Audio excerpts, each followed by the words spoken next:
Hello, ನಮಸ್ತೆ ವೀಕ್ಷಕರೇ. ಇವತ್ತು ಅಡುಗೆ ಮನೆಯಲ್ಲಿ ಇರುವಂತಹ ಜಿಡ್ಡು ಹಿಡಿದಂತಹ ಪಾತ್ರೆಯನ್ನು ಯಾವ ರೀತಿ ಕ್ಲೀನ್ ಮಾಡಬಹುದು ಎಂಬುದನ್ನು ನಾನು ಒಂದು ಟ್ರಿಕ್ಸ್ ಹೇಳಿಕೊಡ್ತೇನೆ. ನೋಡಿ ವೀಕ್ಷಕರೇ, ಇದಕ್ಕೆ ಬೇಕಾಗಿರುವ ವಸ್ತುಗಳು ಉಪ್ಪು, ಇನೋ, ಹಾಗೆ ವಿನೆಗರ್ ಮತ್ತು ವಿಮ್ ಲಿಕ್ವಿಡ್. ಈ 4 ವಸ್ತುಗಳನ್ನು ಉಪಯೋಗಿಸಿಕೊಂಡು ಈ ಜಿಡ್ಡು ಹಿಡಿದ ಪಾತ್ರೆಯನ್ನು ಯಾವ ರೀತಿ ತೊಳೆಯಬಹುದೆಂಬುದನ್ನು ತೋರಿಸ್ತೇನೆ. ನೋಡಿ, ಅದಕ್ಕೆ ಈ ರೀತಿ ಒಂದು ಟಿಶ್ಯೂ ಪೇಪರ್ ಕೂಡ ಬೇಕು. ಹೀಗೆ ಇಷ್ಟು ವಸ್ತುಗಳನ್ನು ಉಪಯೋಗಿಸಿಕೊಂಡು ಈ ನೋಡಿ ಜಿಡ್ಡು ಹಿಡಿದಂಥ ಪಾತ್ರೆ ಹೇಗಿದೆ ನೋಡಿ.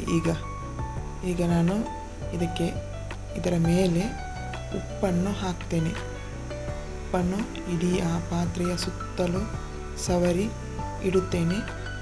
ನಂತರ ಅದಕ್ಕೆ ಇನ್ನೂ ಕೂಡ ನಾನು ಮಿಕ್ಸ್ ಮಾಡ್ತೇನೆ. ನೋಡಿ, ಈ ರೀತಿ ಇನ್ನೂ ಮಿಕ್ಸ್ ಮಾಡಿ ಅದರ ಜಿಡ್ಡಿದ್ದಂಥ ಪಾತ್ರೆ ಮೇಲ್ಗಡೆ ಎಲ್ಲ ಸವರಿ ಇಡ್ತೇನೆ. ನಂತರ ಇದಕ್ಕೆ ವಿಮ್ ಲಿಕ್ವಿಡ್ ಕೂಡ ಹಾಕಿ ಇದನ್ನು ಚೆನ್ನಾಗಿ ನಾನು ಮಿಕ್ಸ್ ಮಾಡ್ತಾ ಇದ್ದೇನೆ. ನೋಡಿ, ಈ ರೀತಿ ಆ 3 ಪದಾರ್ಥಗಳನ್ನು ಇದರ ಮೇಲೆ ಹಾಕಿದ ಮೇಲೆ ಈ ರೀತಿ ಒಂದು ಪೇಸ್ಟ್ ರೆಡಿ ಆಗ್ತದೆ. ಇದನ್ನು ಚೆನ್ನಾಗಿ ಆ ಪಾತ್ರೆಯ ಮೇಲ್ಗಡೆ ಸವರಿ ಇಡಬೇಕು. ಈ ರೀತಿ ಸವರಿ ಇಟ್ಟ ಮೇಲೆ ನಂತರ ಇದಕ್ಕೆ ನಾನು ಆ ಟಿಶ್ಯೂ ಪೇಪರನ್ನು ಮುಚ್ಚುತ್ತೇನೆ. ನೋಡಿ, ಈ ರೀತಿ ಟಿಶ್ಯೂ ಪೇಪರನ್ನು ಮುಚ್ಚಿ ನಂತರ ಅದರ ಮೇಲ್ಗಡೆ ವಿನಿಗರನ್ನು ಹಾಕ್ತೇನೆ. ನೋಡಿ, ಈಗ ಆ ವಿನಿಗರ್ ಲಿಕ್ವಿಡನ್ನು ಇದರ ಮೇಲೆ ನಾನು ಸ್ಪ್ರೇ ಮಾಡ್ತಾ ಇದ್ದೇನೆ.